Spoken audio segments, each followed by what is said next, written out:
तुम्ही पाहत आहात MCN न्यूज मराठी। अकोला जिल्ह्यातील पातूर शहरामध्ये 9 सप्टेंबर रोजी सकल ओबीसी आरक्षण एल्गार मोर्चाचे आयोजन करण्यात आले होते। यावेळी पातूर तालुक्यातील सकल ओबीसी बांधव उपस्थित होते। सकल ओबीसीच्या वतीने राज्यात उपोषण, धरणे, मोर्चा, साखळी उपोषण इत्यादी मार्गाने सरकारचे लक्ष सकल ओबीसी समाजाच्या मागण्यांकडे वेधण्यात येत आहे।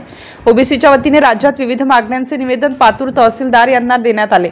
मराठा जातीचा ओबीसी संवर्गात समावेश करण्यात येऊ नये व सरसकट मराठा समाजाला कुणबी प्रमाणपत्र न देण्याची मागणी या निवेदनातून करण्यात आली आहे। त्याच सोबत अतिवृष्टीमुळे नुकसान झालेल्या शेतकऱ्यांना त्वरित नुकसान भरपाई द्यावी, मुलामुलींसाठी असलेली ओबीसी शिष्यवृत्ती 100% देण्यात यावी, महाज्योती संस्थेकरिता 1000 कोटी रुपयांची तरतूद करण्यात यावी अशा विविध मागण्यांचा देखील या निवेदनामध्ये समावेश करण्यात आला। सदर निवेदन देतेवेळी गजानन बारतासे, परसराम बंड, राजेश गावंडे, अरविंद महल्ले, डॉक्टर ओमप्रकाश धर्मार, बाळू वसतकार, राजेश नारायण आवटे, राजेश कीर्तने, शंकरराव बोचरे यांच्यासह असंख्य ओबीसी बांधव प्रामुख्याने उपस्थित होते। MCN न्यूज मराठी करिता जयवंत पुरुषोत्तम, पातूर। गेल्या 2018 पासून चालू असलेल्या मराठा आरक्षणाच्या ओबीसीत घुसवण्याच्या प्रयत्नाला आम्ही मागील 7-8 वर्षापासून सातत्याने विरोध करून शासनाला कळवण्याचा प्रयत्न करत आहोत, परंतु शासनाने ओबीसीची पूर्णपणे फसवणूक करून गेल्या 2 तारखेला हैदराबाद गॅझेट लागू करून शासनाने ओबीसीची पूर्णपणे फसवणूक केलेली आहे।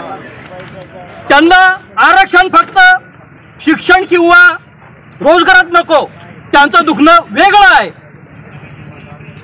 महाराष्ट्रात एकूण 28,813 ग्रामपंचायती आहेत।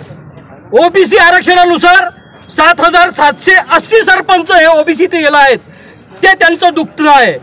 143 नगरपंचायती आहेत, त्याच्यापैकी 39 अध्यक्ष हे ओबीसीचे आहेत, हे त्यांचं दुखणं आहे। 245 नगर परिषदांपैकी 66 नगराध्यक्ष हे ओबीसीचे आहेत, हे त्यांचं दुखणं आहे।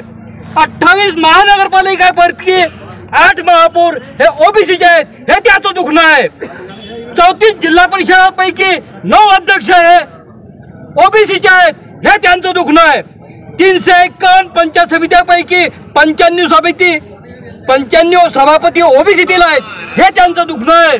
म्हणून त्यांनी ओबीसीतील आरक्षणात, राजकीय आरक्षणात घुसण्यासाठी हे सार्वत्रिक 300 ते 325 मराठा समाजाचे आमदार, खासदार, नेते लोक त्या जरांगेला पाठपुरावा करून, पैशाचा पुरवठा करून त्याला मोठा करायचा प्रयत्न करत आहेत। ते आपल्याला हाणून पाडायचं आहे। ते जर आज आपण आपली लढाई लढलो नाही तर हे असेच आपल्या उरावर बसतील। पुढच्या वेळेस कोणता बालूबागाडे पंचायत समितीचा सभापती होणार नाही, कोणते बळीराम शिरस्कर जिल्हा परिषदचे अध्यक्ष होणार नाहीत, हे तुम्ही लक्षात ठेवायला पाहिजेत। आणि पुढची आपल्या महाराष्ट्रात या आरक्षणाबद्दल गेली 8-10 वर्षे असं षडयंत्र रचत आहे आणि हा जो GR निघाला या महिन्यात, या GR पासून सकल ओबीसी समाज हा जागी झाला। यांनी आपलं स्वतःचं मुलाचं त्यांनी शैक्षणिक आणि आर्थिक बाजू त्यांनी WEC त्यांनी कायम केलं। पूर्ण देशात ज्या टाइमले ओपनचं त्यांनी आरक्षण मागितलं, त्या टाइमले आपल्या गुजरातमध्ये पाटीदार समाजांनी, आपल्या इथे मराठा समाजांनी, राजस्थानमध्ये गुजर समाजांनी आणि हरियाणात बी जाट समाजांनी आंदोलन केले, पण आरक्षण हे 50%च्या वर जाऊ शकत नाही, म्हणून त्यांनी 10% आरक्षणांचा एक पर्याय काढला। यांनी अगोदर 10%चा फायदा घेतला, त्याच्यानंतर आता हे राजकीय आरक्षण घ्यासाठी दबाव टाकू राहिले। यांनी अण्णासाहेब पाटील महामंडळातून हजारो कोटी रुपये त्यांच्या विद्यार्थ्यांसाठी घेतले। आपल्या विद्यार्थ्यांसाठी व्यावसायिक शिक्षणासाठी शिष्यवृत्ती यांनी शिष्यवृत्ती त्यांनी वरती केली आणि आपल्याला कोणतेही नुकसान भरपाई हो शेतकऱ्याचा असो आपल्याला निवेदन द्यावं लागतं। यांनी आझादी साखर कारखाने दाखवून 2000 कोटी रुपये घेतले। साखर कारखाने कोणाचे आहेत?